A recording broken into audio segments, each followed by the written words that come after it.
Hi and welcome. My name is Dan Kotler, and this is the fifth subject towards my MBA. In this video, I'd like to cover different project management methodologies, refocus specifically on the PMBOK guide, expand on three knowledge areas: scope, time, and cost, then review the benefits of applying effective project management processes and the consequences if we don't. So what is a project? A project is defined as a temporary endeavor to create a unique product. So it has to have a beginning and an end. Project management has been around for a long time. Just think of a few of these projects that you may recognize. We call those the wonders of the world, and they are remarkable.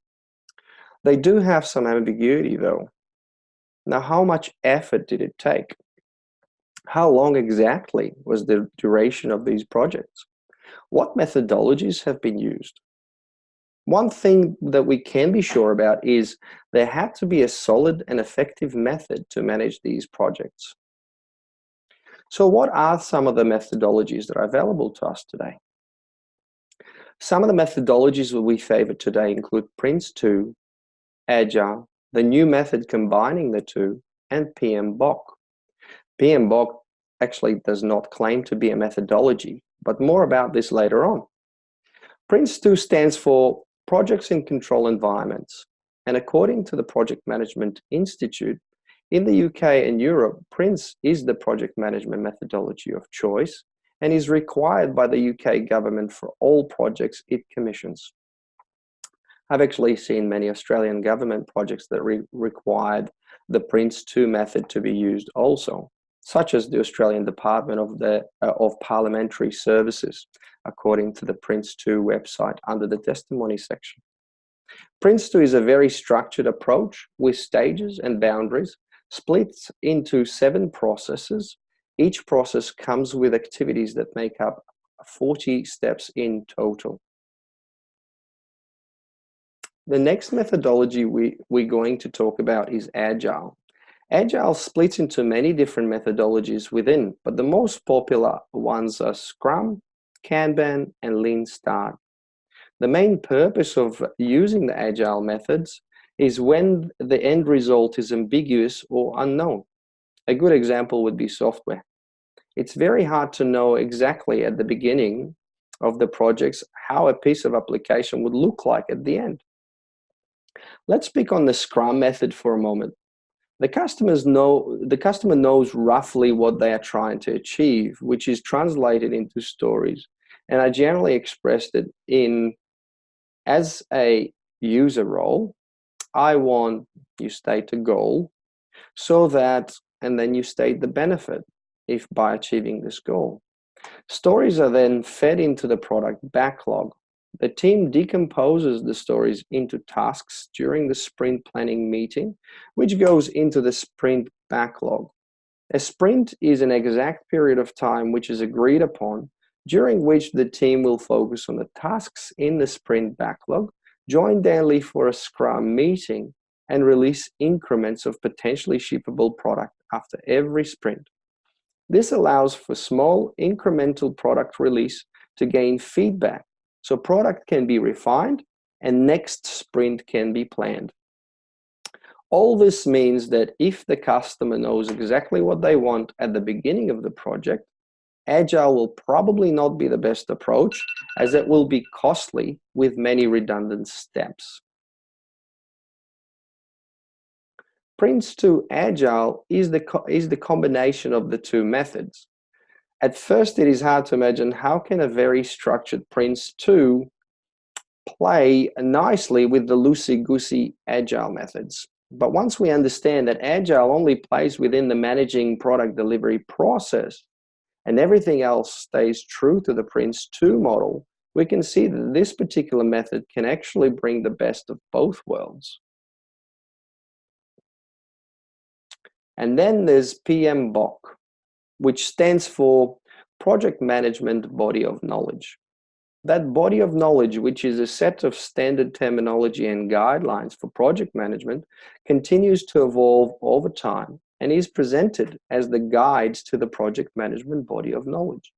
This guide is a document resulting from work overseen by the Project Management Institute, or PMI, and it splits into 5 process groups and 10 knowledge areas.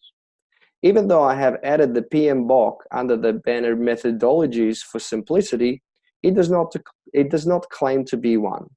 According to PMI, the PMBOK is not a methodology, but a guide to ultimately complement a methodology of your choice. It is never a question of PRINCE2 versus PMBOK. In an ideal world, we would know both. Whilst PMBOK explains what you should know, a methodology will explain what you should do. While the guide answers the how questions, a methodology will focus on the what, when, and whom questions. Now, all of the knowledge areas are important for an effective project management application. However, due to our limited time, for the next few minutes, I would like to focus on 3 of those knowledge areas, which according to an article on project management by BrainMass, are most important. And they are scope, time, and cost. The scope. If a project was a living being, the scope would have to be the heart. After all, it is the center of everything we will be doing on this project, or risk having a very unhappy client. Every project has a baseline. That is, what is it that we are trying to do or going to do for the client, and why? And that's called the scope. From my 10+ years of experience as an account manager, I find that the #1 reason for a disappointed client is a mismanaged expectations. And the level of disappointment will be aligned to the size of the gap between their expectation and their perceived result. The scope is our chance to set the expectation correctly and align with our client and what they are really trying to achieve. So we need to spend some time to plan, collect all the requirements, and define the scope. Once the scope is defined, we start working on a list that demonstrates the major activities and elements of a project. The output of this activity is the work breakdown structure, or WBS. Of course, during the projects, we will have to validate and control the scope. Let's now jump into the time management. We need to understand every activity we're going to do so we can plan the order in which best to allocate those tasks. The WBS is decomposed into a Gantt chart where activities are sequenced and specific time and effort is now known. It may look a little like this.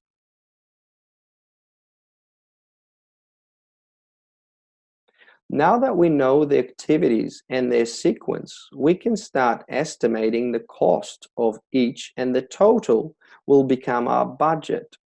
As with the other knowledge areas, we will need to control costs during the project deployment. So what if we don't? What happens if we don't deploy an effective project management process? Well, I still believe that a picture is worth 1,000 words. So here's an example of a few projects that appear to have skipped on a few of the knowledge areas. In conclusion, regardless of the methodology we are going to use to roll out a project, we need to learn and understand the information that is available in the project management body of knowledge. Thank you so much for watching and listening, and I hope to catch you on the next video. Bye.